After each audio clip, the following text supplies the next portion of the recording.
Esta es la segunda parte del estudio que empezamos la semana pasada y que el estudio está enmarcado en nuestras razones para creer. ¿Cuáles son nuestras razones para creer? Y digamos, el por qué tenemos razones lógicas para creer en lo que creemos.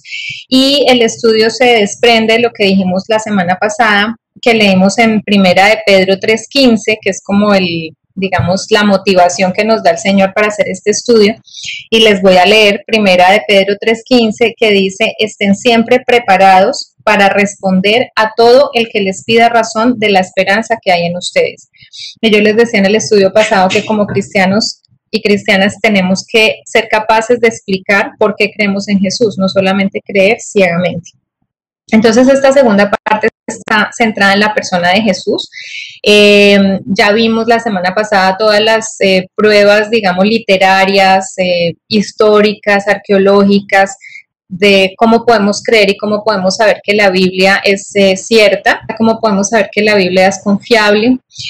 Y el estudio lo vamos a centrar en la persona de Jesús. Y Jesús fue un personaje histórico.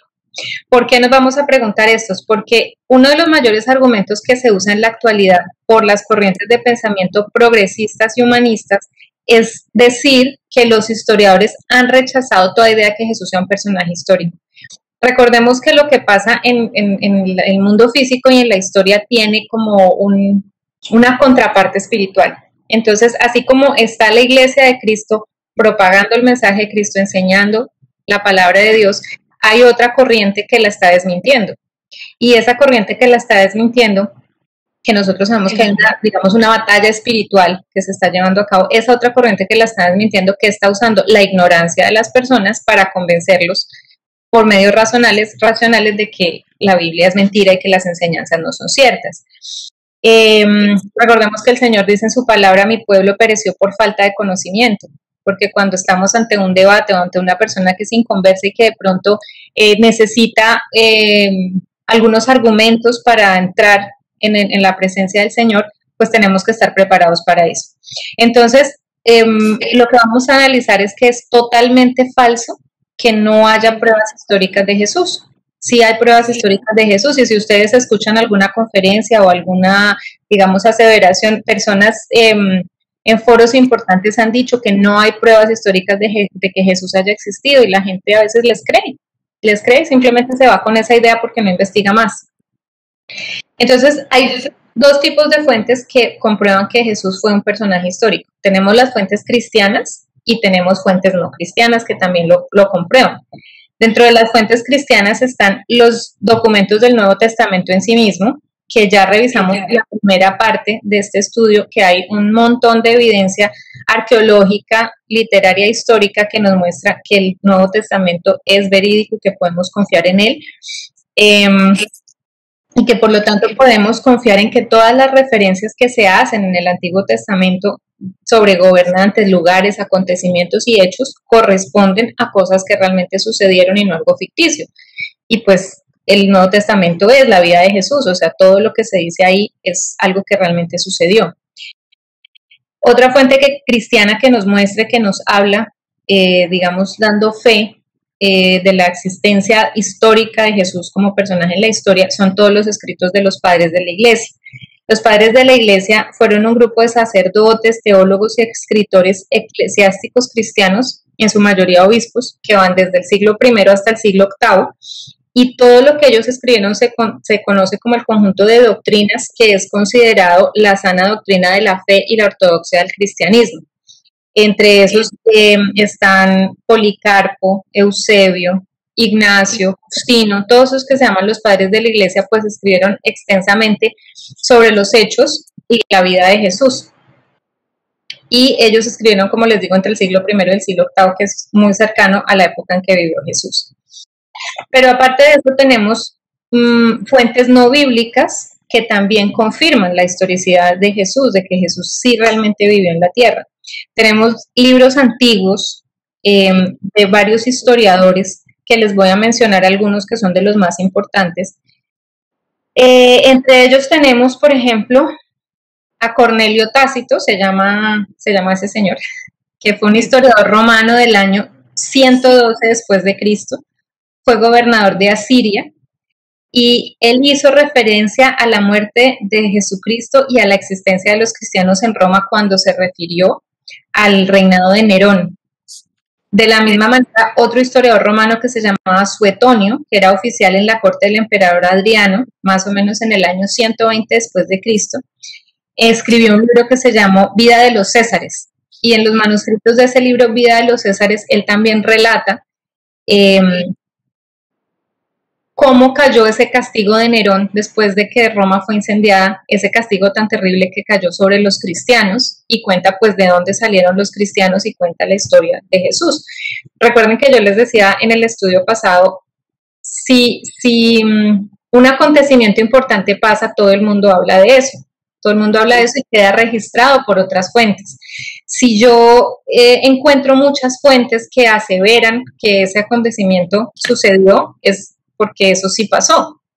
Les daba el ejemplo, si yo me inventara hoy, Alexandra Fuentes, escribo un blog en internet y digo que el día 26 de mayo del 2021 llegaron los extraterrestres a Dubái, y ese escrito se pierde, y en 2000 años alguien lo encuentra, dice, ay, me encontré este manuscrito que dice que en el 26 de mayo del 2021 llegaron los extraterrestres a Dubái. ¿Cómo sabemos si eso fue verdad? Si es que la persona se lo inventó o no. Pues tendrían que cotejar con los periódicos, con las revistas, con otras que afirmaran, porque si fuera un acontecimiento de esa magnitud, todo el mundo hablaría de eso. Eso es precisamente lo que pasó con Jesús y con el cristianismo en esa época. Todo el mundo hablaba. Y el hecho de que Nerón castigara tan duramente a los cristianos era muy significativo en esa época, y quedó registrado en muchos libros, además porque fue una persecución terrible contra nuestros hermanos cristianos del primer siglo. Ustedes recordarán que los echaban a los leones en el Coliseo romano, mujeres, niños, ancianos, todos. Todo eso está registrado ampliamente en la historia. Hay otro escrito antiguo que se encontró, que escribió Plinio II, que fue gobernador de Britania en Asia Menor, y él le escribió una carta al emperador Trajano, informando que de acuerdo con las órdenes que le habían dado, él había estado mandando a sus soldados a matar a todo el que se refiriera como cristiano, hombres, mujeres, niños y niñas. Pero en esa carta él preguntaba si debería seguir dando muerte a todos porque eran muchos. Entonces, que si lo seguía matando a todos o solo a algunos. Y esa carta se encontró.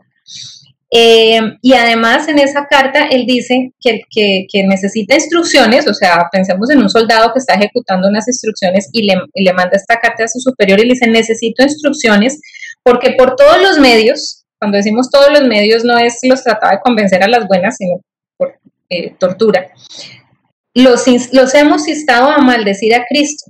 Y su conclusión grande en esta carta, que está recopilando un libro que se llama Epístolas del año 112 del siglo I, dice, los hemos instado a maldecir a Cristo, algo a lo cual no puede inducirse a ningún verdadero cristiano. O sea, él estaba verdaderamente desesperado de ver la magnitud de los castigos y la magnitud de la matanza y la magnitud de la cantidad de personas, y no lograban lo que necesitaban lograr por medio de eso, que era que la gente maldijera a Cristo y que los cristianos dijeran que no eran cristianos. Era imposible. Esos son algunos ejemplos de historiadores. Luego tenemos otra fuente que es totalmente externa a la Biblia, que no hace parte de la Biblia, y es el Talmud judío. El Talmud judío es el texto central del judaísmo, y en ese texto se registran todas las discusiones rabínicas sobre la ley judía, sobre la ética judía, las costumbres, la historia, la filosofía, todo eso. Y en ese libro aparece, en el Talmud hay varios libros, igual que en la Biblia, por decirles así, y hay un libro que se llama La Víspera de la Pascua.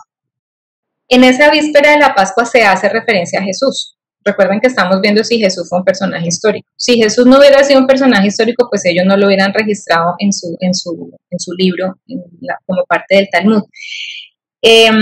Como un dato interesante, resulta que ellos hacen referencia a Jesús como Yeshua ben Pandera. ¿Y qué significa esto? Resulta que ellos los judíos, que fue, cuando nosotros leemos las escrituras, vemos que los, digamos, dirigentes judíos fueron totalmente ciegos a quién era Jesús. Y era una idea corriente entre los judíos de la época de Jesús que Jesús era un hijo ilegítimo. Ellos nunca creyeron que Jesús era un hijo del Espíritu Santo, sino que era nacido fuera del matrimonio. Entonces, ese nombre que le ponen pandera significa ilegítimo. Entonces es como decir Jesús el ilegítimo o Jesús el hijo nacido ilegítimamente. Así es como ellos lo llaman en ese libro, tremendo. Y en ese libro la cita exacta dice y menciona lo siguiente, dice: el heraldo estuvo yendo delante de él 40 días y diciendo que Yeshú de Nazaret había de ser apedreado por haber practicado la hechicería y engañado a todo Israel. Y también dice, en la víspera de la Pascua colgaron a Yeshú. ¿Qué significa esto? Primero, las mismas autoridades judías están mostrando que Jesús existió y además las autoridades judías están dando fe de los milagros que hizo el Señor. O sea, los judíos nunca pudieron negar que Él hizo milagros, hizo señales, hizo obras. ¿Qué es lo que pasa? Que se los atribuían a la brujería, ciegamente. Y esto es un pecado de blasfemia gravísimo contra el Espíritu Santo. La palabra nos cuenta eso en Mateo 9:34, si alguien lo tiene. Mateo 9:34.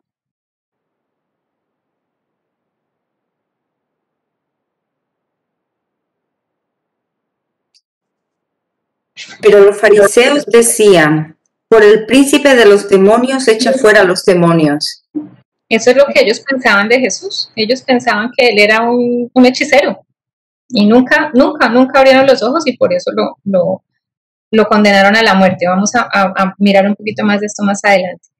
Luego, el último ejemplo que les voy a dar de estos registros no bíblicos que confirman la historicidad de Jesús es un historiador muy famoso que se relata en varias partes de la historia antigua, que se llama Flavio Josefo.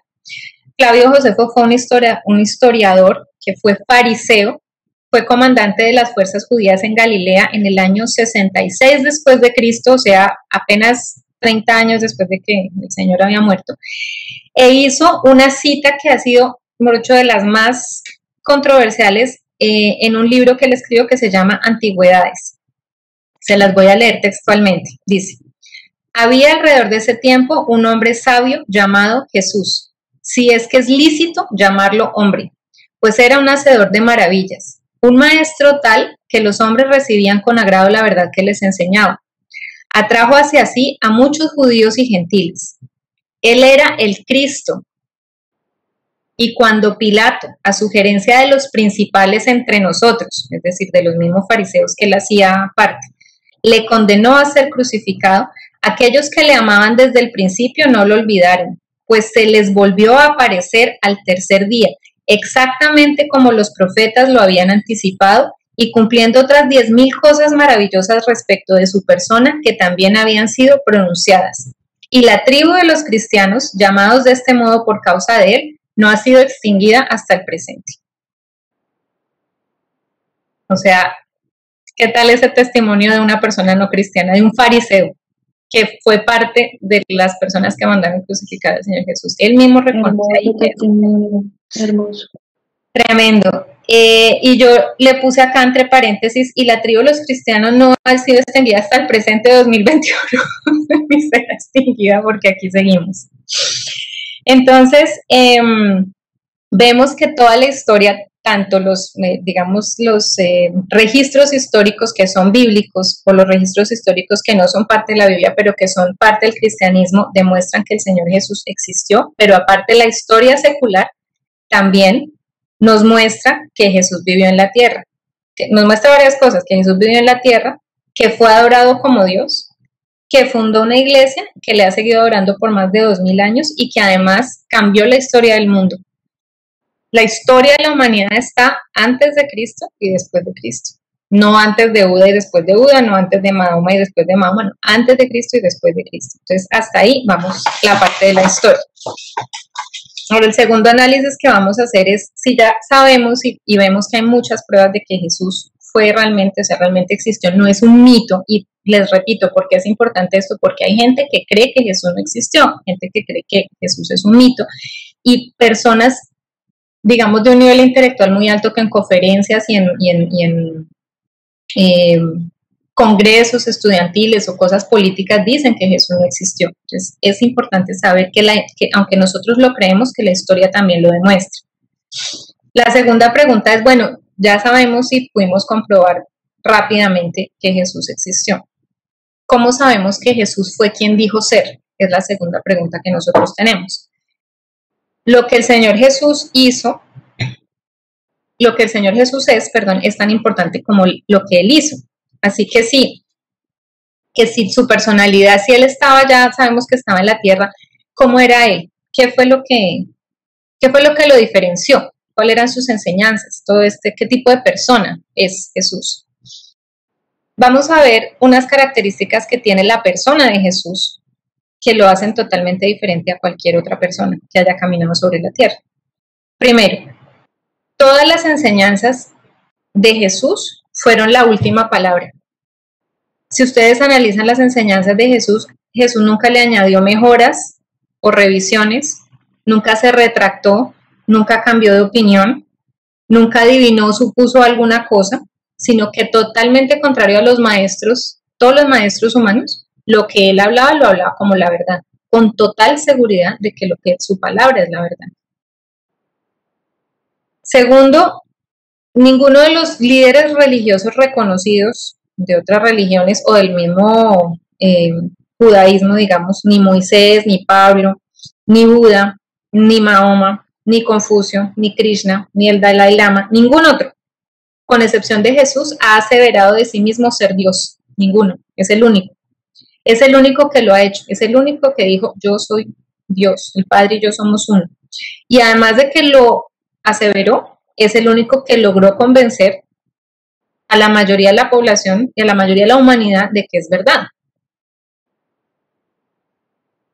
Ustedes saben que se han levantado falsos profetas y falsos maestros y que se ha visto, por ejemplo, yo he visto casos en Estados Unidos y en otros países donde se levanta un falso maestro y dice, alcanza, digamos, a engañar a las personas de cierta manera y se vuelven estas sectas y la gente incluso hasta suicidios masivos y una cantidad de cosas. Pero ¿qué pasa? Con el tiempo, que no es muy largo, 5 o 10 años, se ve que eso es mentira y eso pasa y queda en el olvido y nadie ni se acuerda de esas personas. No es el caso de Jesús, evidentemente. Ahora, la mayoría durante todo su testimonio, él hizo aseveraciones sobre sí mismo de que era Dios, pero durante su juicio hizo aseveraciones sobre él mismo y sobre quién era, que son muy importantes. Si Jesús no hubiera sido Dios, yo creo que si hubiera sido solo un hombre, él se hubiera defendido de su juicio. ¿Sí? Esa es la perspectiva que yo tengo. ¿Por qué? Porque yo pienso, me pongo a analizar, si nosotras que vivimos aquí en Dubái o estando las hermanas que están en Canadá, en España, en donde sea, supongamos que nosotros estamos aquí reunidos y aquí me llegó el ejército de los Emiratos Árabes y me cogió presa y me dice, señora Alexandra, usted está presa porque usted está haciendo una actividad ilícita, porque usted se está reuniendo a orar y porque usted está enseñando unas cosas que van contra nuestra religión. Me llevan presa y además me dicen que el castigo que tengo por ese delito es la pena de muerte, pero me hacen un juicio y en ese juicio me dan oportunidad de defenderme. ¿Y qué es lo que pasó cuando al Señor Jesús lo cogieron preso y se iba a defender? Vamos a leer Marcos 14, 61, 64. Mas callaba y nada respondía.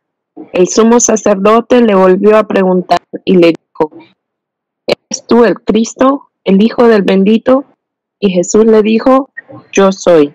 Y veréis al Hijo del Hombre sentado a la diestra del poder de Dios y viniendo en las nubes del cielo. Entonces el sumo sacerdote, rasgando su vestidura, dijo, ¿qué más necesidad tenemos de testigos? Habéis oído la blasfemia, ¿qué os parece? Y todos ellos le condenaron, declarándole ser digno de muerte. En Juan 10:33, por favor. Juan 10:33. Le respondieron los judíos diciendo, por buena obra no te apedramos, sino Veamos. por la blasfemia, porque tú, siendo hombre, te haces Dios. Gracias, Dios. Entonces, vemos que el Señor cuando lo estaban juzgando, cuando tenían, digamos, la oportunidad de haber dicho cualquier otra cosa, ¿él qué dijo? Él dijo, yo soy. Cuando le preguntan, ¿tú eres el Cristo? Yo soy. ¿Tú eres el bendito Hijo de Dios? Yo soy. Y aparte les dice, me veréis sentado a la diestra del poder de Dios y viniendo de las nubes del cielo. O sea, él no niega eso, él no niega su naturaleza, él en ese momento de angustia, porque recordemos que el Señor era totalmente hombre y totalmente Dios, y él tenía esa angustia tanto que nos cuentan los evangelios que sudó sangre cuando estaba en ese momento de angustia antes de la crucifixión. Y aparte vemos acá claramente que a él no lo apedrearon cuando dice este segundo versículo que acabamos de leer, dice, por buena obra no te apedreamos, sino por blasfemia. O sea, al Señor Jesús no lo juzgaron y lo criticaron y lo mandaron a la cruz por lo que hizo, sino por quién era Él. Porque Él era Dios y Él decía que era Dios.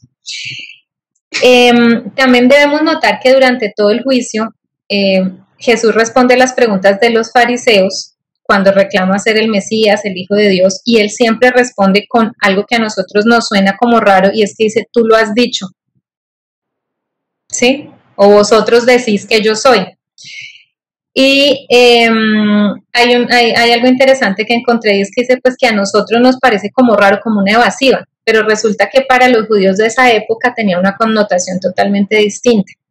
Cuando se estaba haciendo una pregunta que era de algún carácter serio, una cosa grave, una cosa trascendental, y a uno le preguntaban algo, al judío le preguntaban, entre los judíos cultos, digamos, se preguntaban algo, contestar sí o no era como mala educación, no contestaban así, sino decían, vos decís, era la forma elegante, la forma polite, por decir así, de contestar, como con cortesía a las preguntas. Y era definitivamente cuando el Señor les decía, o sea, estás en todo lo cierto cuando dices que yo soy Dios. Y por eso el sumo sacerdote se rasgó las vestiduras cuando el Señor Jesús contestó, sí, yo soy. Porque eso era para ellos, era la peor blasfemia de todo. Y inclusive en el libro de Levíticos vemos que está totalmente, al sacerdote le está totalmente prohibido rasgarse las vestiduras. Solamente en caso de que fuera una blasfemia extrema lo podían hacer, y aquí es donde digamos como que se completa todo ese ciclo. Pero no solamente durante su juicio, sino en otros momentos de su paso por la tierra, el Señor Jesús reclamó ser Dios. Vamos a leer Juan 30:33. Yo y el Padre uno somos. Entonces los judíos volvieron a tomar piedras para apedrearle. Jesús les respondió, muchas buenas obras os he mostrado de mi Padre. ¿Por cuál de ellas me apedreáis? Le respondieron los judíos diciendo, por buena obra no te apedreamos, sino por la blasfemia, porque tú, siendo hombre, te haces Dios. Te haces Dios, exactamente. Entonces, este es como el inicio del mismo versículo y vemos que él ahí dice, el Padre y yo somos uno. En la palabra griega que se usa en el texto original para ese uno significa esencia o naturaleza, o sea, lo que el Señor Jesús estaba diciendo, la esencia de Dios está en mí, somos uno. Luego tenemos otro ejemplo en Juan 5, 17, 18, que él dice, mi Padre hasta ahora trabaja. Cuando Jesús dice, mi Padre hasta ahora trabaja y yo también trabajo. Resulta que los judíos de la época no se referían nunca a Dios como mi Padre.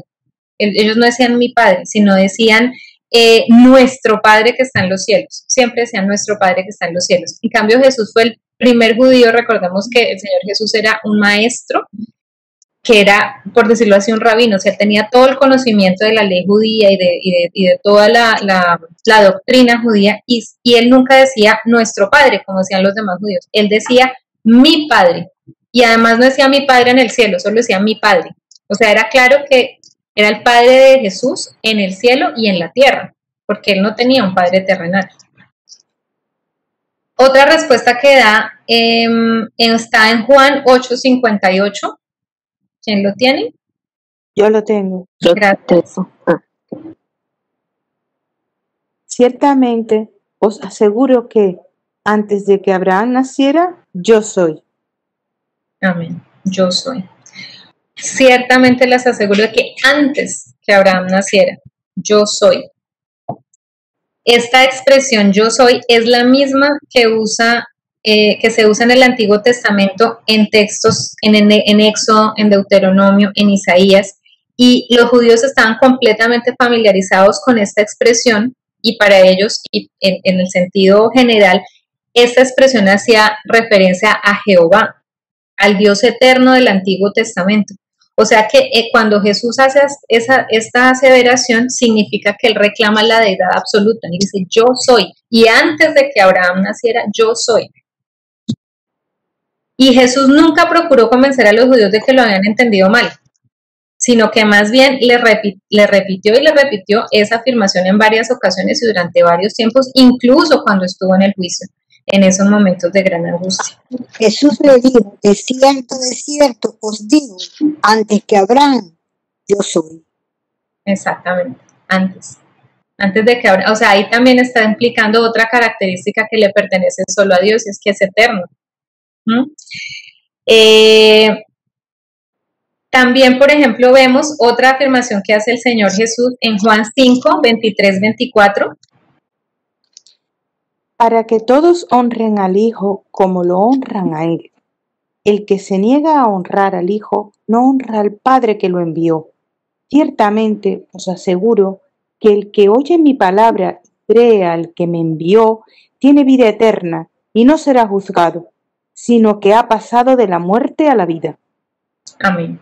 Amén. Amén. ¿Qué nos está diciendo el Señor Jesús acá? Él merece, y Él lo dice de su propia boca, Él merece el mismo honor que se le da a Dios Padre. O sea, es igual al Padre. A veces, o eran las cosas que a mí más me costaba entender cuando yo me hice cristiana, y el concepto cristiano de que Dios es uno. O sea, está el Padre, está el Hijo y está el Espíritu Santo, pero es uno. No es que son tres, sino es que Jesús está un poquito más bajito que el Padre y el Espíritu Santo está como, no, es uno. Ese es de las cosas más increíbles, y cómo Dios, siendo uno con toda su esencia, vino y se hizo hombre. Lo dice también ahí, que tú lo leíste, y está también en Juan 8:19 y en Juan 14:9, que dice, conocer a Cristo es conocer al Padre, y el que ha visto a Jesús ha visto al Padre. Y luego tenemos también en Juan 14:1-3. No se turbe vuestro corazón, creéis en Dios, creed también. En casa de mi Padre muchas moradas hay. Si así no fuera, yo os lo hubiera dicho. Voy, pues, a preparar lugar para vosotros. Y si me fuere y os prepararé lugar, vendré otra vez y os tomaré a mí mismo, para que donde yo estoy, vosotros también estéis. Amén, amén. Dice el Señor allí, creed en mí. Dice, esas palabras en Juan 14:1-3, estas palabras las pronunció Jesús ya estando condenado a muerte. Y sin embargo, estando ahí condenado a muerte, Él da estas palabras donde dice, si creen en el Padre, crean en mí. Crean en mí. Nos manda a creer en Él. Es decir, se hace objeto de la fe de todas las personas que lo están allí viendo, y además les explica que el futuro de ellos depende de la obra que Él está haciendo. Y les promete, y nos promete a todos, por supuesto, pero en ese momento que están en la historia, les promete además que va a ir a preparar un lugar y va a volver por ellos. O sea, miren ese versículo, todo lo que dice el Señor, todo lo que dice el Señor. Crean en mí porque yo soy Dios, porque de lo que yo voy a hacer depende el futuro de toda la humanidad. El que cree en mí será salvo. Es un versículo que es muy chiquitico, pero tiene muchísima importancia. Entonces, vamos a resumir. Jesús y el Padre y yo somos uno. El Padre trabaja, mi Padre trabaja, se refiere como mi Padre, usa la expresión yo soy, que es la que está en el Antiguo Testamento para el Dios eterno. Dice que se merece el mismo honor que se le da al Dios Padre, él mismo lo dice. Dice que conocer a Cristo, conocerlo a Él, es conocer al Padre. El que ha visto a Jesús ha visto al Padre. Y además, si creemos en Dios, creemos en Jesús, o debemos creer en Jesús. Ahora, otra cosa importante es la expresión, en verdad os digo, o de cierto os digo, que están en otras versiones de la Biblia. Yo siempre me preguntaba, yo decía, pero ¿por qué será? Eso lo entendí ahorita que preparé este estudio, porque siempre el Señor cuando empezaba decía, en verdad os digo que tal cosa, o de cierto os digo que tal cosa, o sea, ¿por qué simplemente no lo decía y ya? Pues resulta que cuando el análisis que encontré, que me pareció muy importante, es que al proceder de este modo, él eleva la autoridad de sus palabras a la palabra de Dios, porque si nosotros vemos todos los profetas del Antiguo Testamento, cuando van a dar una profecía o cuando van a dar un mensaje del Señor, siempre en el Antiguo Testamento empiezan diciendo, así dice el Señor. Así dice el Señor, ta, ta, ta, ta. Así dice el Señor, ta, ta, ta. Él no dice así dice el Señor, dice, de cierto os digo. O sea, así digo yo. ¿Quién yo? El Señor. Por eso dice el que ha visto, porque hay una parte de la Escritura que dice, a Dios nadie lo ha visto jamás, pero el que ha visto al Hijo, ha visto al Padre. Y aparte vemos también que el Señor Jesús solicitó y aceptó adoración como a Dios. Sabemos que tanto en la palabra, por ejemplo, en Lucas 4:8 y en Apocalipsis 19:10, nos dice que la adoración, y en varias partes de la Biblia nos dice, la adoración está totalmente reservada para Dios.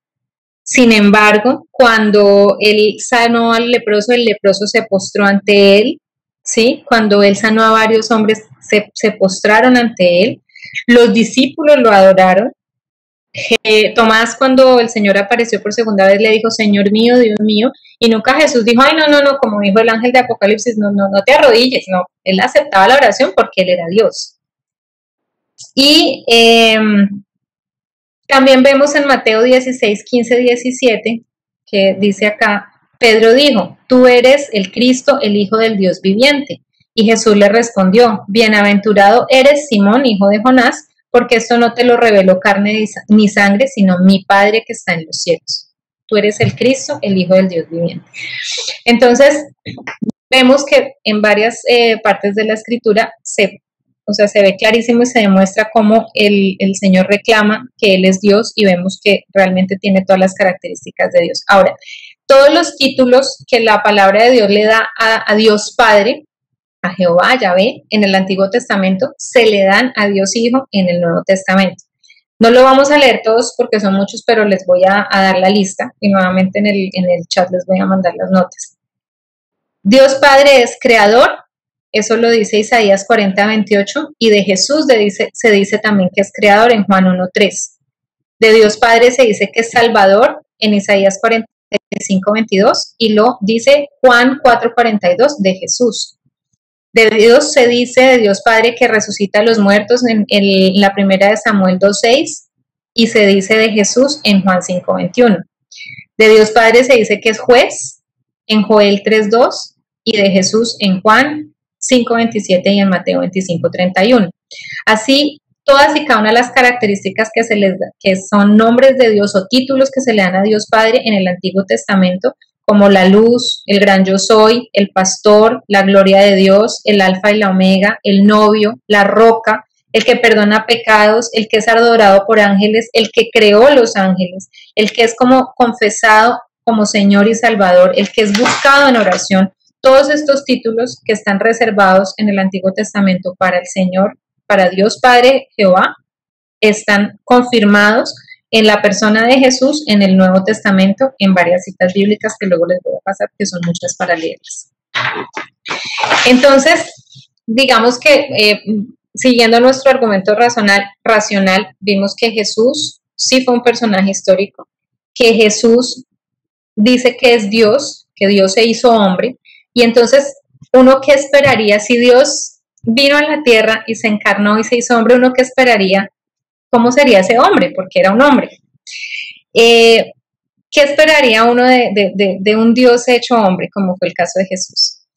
Lo primero que hiciera su entrada en la vida terrenal de forma desacostumbrada. Una de las cosas que pensaban los judíos es que están esperando que el Mesías llegara en las nubes del cielo con muchos ángeles y en un gran ejército, que de hecho es lo que promete la Biblia que va a pasar en la segunda venida de Cristo. Pero ellos no pudieron entender la primera venida. Y de todas maneras, si uno se pone a pensar, por más de que el nacimiento de Jesús fue un nacimiento súper humilde en el pesebre. Sí fue un nacimiento único. Es el único ser humano que nació de una virgen. Es una entrada totalmente diferente a la de cualquier otro ser humano que haya existido, exista o existirá en esta tierra. Es el único ser humano que fue engendrado por el Espíritu de Dios. ¿Qué otra característica, digamos, esperaría del Dios hecho hombre? Que fuera sin pecado. Vamos a leer Juan 8:46, por favor. ¿Quién de vosotros me redarguye de pecado? Pues, si digo la verdad, ¿por qué vosotros no me creéis? ¿Quién de vosotros me redarguye de pecado? ¿Quién puede decir que Jesús pecó? Nadie puede decir que Jesús pecó, porque Jesús nunca pecó. Nunca pecó, fue sin pecado. Segundo punto que uno esperaría que se cumple. Tercer punto que se esperaría lógicamente que hiciera, pues que manifestara lo sobrenatural en forma de milagros, que tuviera control sobre las leyes de la naturaleza, que hiciera cosas que nadie más puede hacer. Lo hizo todo, sanidades físicas, sanó leprosos, paralíticos, hijos de nobles, sanó a un hombre con una mano seca, sacó demonios, sanó mudez, sordera, le volvió a pegar la oreja a Malco, el siervo del romano que fue a arrestarlo. Tenía control sobre todas las leyes de la naturaleza, convirtió el agua en vino, calmó la tormenta, multiplicó la pesca, multiplicó el alimento, caminó sobre el agua. Cuando fue la hora de pagar el impuesto al César, no sacó un pescadito y en la boca del pescadito había una moneda, o sea. Y aparte de todo hizo milagros de resurrección, resucitó a la hija de Jairo, resucitó al hijo de la viuda, que también es una historia que está en la Biblia, y resucitó a Lázaro. O sea, no fue solamente él resucitó, sino también resucitó a otros. Otra característica que uno esperaría, aparte que ya esto de por sí lo diferencia de todos los hombres, había más cosas que lo diferenciaban de todos los hombres. Y esto es evidente porque la persona de Jesús es reconocida por todo el mundo. O sea, es imposible que uno sea indiferente a la persona de Jesús. Sea para adorarlo o sea para perderse si uno no lo quiere reconocer. Y resulta que yo me puse a mirar también que hasta otras religiones en el mundo hacen referencia a Jesús. Y viendo las cosas, pues para nosotras que vivimos acá en Dubái, en los Emiratos Árabes, yo no sabía y descubrí también haciendo este estudio que en el Corán, que es el libro sagrado de los musulmanes, se refiere muchas veces a Jesús, ¿no? Y así como la Biblia tiene capítulos y libros y todo, también el Corán tiene libros y capítulos, y en el Corán el Islam corrobora, primero, que Jesús nació de una virgen, corrobora que no tenía pecado, corrobora que realizó milagros y que era superior a los otros profetas. ¿En qué se diferencia y por qué, digamos, niega el mensaje central del cristianismo? Porque ellos niegan la divinidad de Jesús y niegan la resurrección de Jesús, y en eso se basa nuestra fe.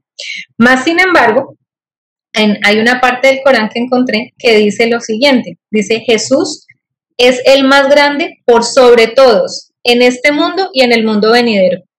Tienen una visión exacto, como sesgada, tanto en un lado como el otro sesgada, no lo han podido ver, no han podido tener un encuentro con Él como Dios. Y eso es en lo que se basa nuestra fe, porque la palabra dice: si Jesucristo no resucitó, en vano es nuestra fe. O sea, toda nuestra fe se centra en que el Señor Jesús está vivo, lo estamos esperando que vuelva.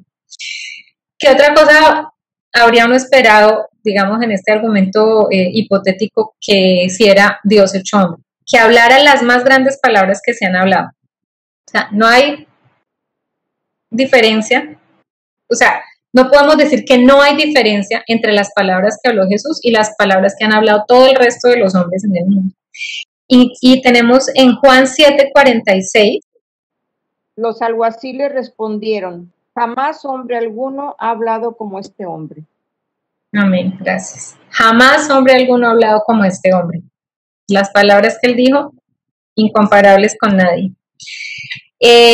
Bueno, en 2 milenios, los cristianos hemos pasado de ser un grupo pequeño de discípulos reunidos en torno a su Mesías a conformar la confesión más numerosa del mundo. La otra característica que uno esperaría es que ese Dios hecho hombre tuviera una influencia duradera y universal y única. las estadísticas dicen que en el 2018, 1 de cada 3 personas ya era cristiana, y los cristianos en la Tierra representamos el 33% de la población mundial, con más de 2.500 millones de seguidores. O sea, esto es una cifra para decirles que realmente se van cumpliendo, digamos, todos esos requisitos que uno diría, bueno, si Dios se hizo hombre, ¿cómo sería ese hombre? Las últimas 2 cosas que, digamos, esperarían de un Dios hecho hombre es que satisficiera el hambre espiritual del hombre. Digo que es el Señor que las pone, porque la alabanza que ella puso al inicio habla precisamente de eso, de cómo solo Jesús es el que nos satisface. Solamente Jesús es el que nos consuela en ese vacío del alma, solamente es Jesús. Desde que nacemos y durante toda nuestra vida, y yo creo que eso es algo que uno no lo puede negar, los seres humanos tenemos un vacío en el alma. Es un vacío, es algo que por eso uno se casa, por eso uno tiene familia, o las personas se ponen a trabajar, o buscan los placeres, el dinero, porque hay un vacío interior. Y ese vacío solamente el Señor Jesús ha ofrecido saciarlo como ninguna otra persona. En Juan 14:4 dice, el que bebiere del agua que yo le daré no tendrá sed jamás. En Juan 14:27 dice, les doy mi paz, pero no como el mundo las da. No se turben vuestro corazón ni tengan miedo. En Juan 10:10 dice, yo he venido para que tengan vida y la tengan en abundancia. En Mateo 11:28 dice, yo los haré descansar. O sea, ¿quién más puede decirnos todo esto? Solamente Jesús. ¿A quién vamos a ir? A Jesús. Es el único que realmente nos puede saciar. Y lo último el último, digamos, punto que vamos a revisar y que uno esperaría de Dios hecho hombre es que ejerciera poder sobre la muerte. Y de hecho lo hizo. Y ejerció poder sobre su muerte en tres aspectos: en la forma como murió, en la forma como fue sepultado y en la forma como resucitó. Vamos a leer Mateo 26, 53, 54.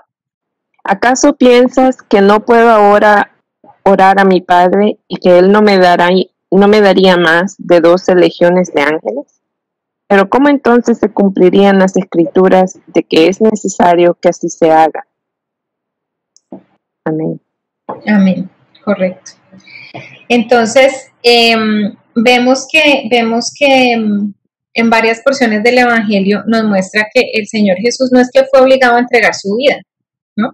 Él tenía el poder de haber convocado las legiones de ángeles y librarse de todos sus enemigos, pero no lo hizo, Él lo hizo por amor. Entonces, desde ese momento el Señor tenía control sobre la muerte. Él entregó su vida voluntariamente. No es como nosotros que no tenemos opción, o sea, todos tenemos que morirnos para acabar esta vida, este ciclo, iremos a la presencia del Señor, pero no tenemos elección. Él sí tenía elección. Él hubiera podido decir, no, sabe que yo no quiero pasar por eso y me voy derechito para el cielo con mi Padre, así como llegué, así mismo me voy. Él eligió morir como hombre. Segundo, la forma como él fue sepultado, pues fue una sepultura que estaba preparada en un sitio que estaba preparado, en una tumba que nadie había usado, y toda la forma como se da la sepultura de Jesús es una, digamos, una simbología de que cumple varias profecías que también están en el Antiguo Testamento. O sea, no es que fue de casualidad, pues que José de Arimatea reclamó el cuerpo, que lo pusieron en ese sitio, no, ya todo eso estaba predestinado, y eso esa forma como él fue sepultado cumplió también muchas profecías que se habían dicho de él antiguamente. Y aparte de todo, ejerció poder sobre la muerte, obviamente de manera más contundente, cuando resucitó. Y además no solamente la cumplió, sino que él ya mismo lo había predicho, que eso iba a pasar. Vamos a leer 1 Corintios 15, 1-8. Además os declaro, hermanos, el evangelio que os he predicado, el cual también recibisteis, en el cual también perseveráis, por el cual asimismo, si retenéis la palabra que os he predicado, sois salvos, si no creísteis en vano. Porque primeramente os he enseñado lo que asimismo recibí, que Cristo murió por nuestros pecados conforme a las Escrituras, y que fue sepultado y que resucitó al tercer día conforme a las Escrituras, y que apareció a Cefas y después a los 12. Después apareció a más de 500 hermanos a la vez, de los cuales muchos viven aún y otros ya duermen. Después apareció a Jacobo, después a todos los apóstoles, y al último de todos, como un abortivo, me apareció a mí. Amén. Amén. Amén. O sea, de que hay pruebas que el Señor resucitó, ahí dice, se le apareció a más de 500 hermanos a la vez. O sea, hay muchas teorías y esto da como para otro estudio de todas las teorías que se han inventado de que por qué Jesús no resucitó, y también todas pueden desmentirse una a una, pero vemos acá, o sea, el Señor resucitó y se le apareció no solamente a sus discípulos, sino a más de 500 personas a la vez, y después y se le apareció a las mujeres, y se le apareció después en el camino de Damasco a Pablo. Entonces hay todas estas, digamos, pruebas, ¿no?, que muestran que Él sí realmente resucitó. Entonces vamos a recapitular qué características de Jesús nos muestran que Él es Dios, encarnado, hecho hombre, hizo su entrada de una forma diferente, siendo nacido de una virgen, manifestó toda su vida sin pecado, es el único hombre que nunca pecó, porque no había pecado en él, manifestó todo lo sobrenatural en formas de milagros, sobre las leyes de la naturaleza, sobre las personas, desafiando todas las leyes naturales, se diferenció de todos los demás hombres, no puede ser pasado por desapercibido, o sea, nadie puede, digamos, ser indiferente ante la persona de Jesús. Habló las más grandes palabras que se pueden haber hablado, tiene y tuvo una influencia duradera que está hasta el día de hoy, es el único que puede satisfacer el hambre espiritual del hombre y ejerce poder sobre la muerte. El Señor declaró que Él era la resurrección y la vida. En Juan 11, 25, 27, Él dice, yo soy la resurrección y la vida. Y por eso, después de la resurrección de Jesús, los apóstoles también pudieron resucitar muertos. Nosotros vemos en Hechos 9, 40, 41, relata la historia de un muchacho que estaba escuchando la prédica de Pablo como sentado en un tercer piso y era tan cansado que se cayó y él murió. Y cuando los apóstoles oraron por él, resucitó. ¿Por qué? ¿Por qué los apóstoles podían resucitar? Porque es que Jesús es la resurrección y la vida. Y en el nombre de Jesús hay resurrección y vida.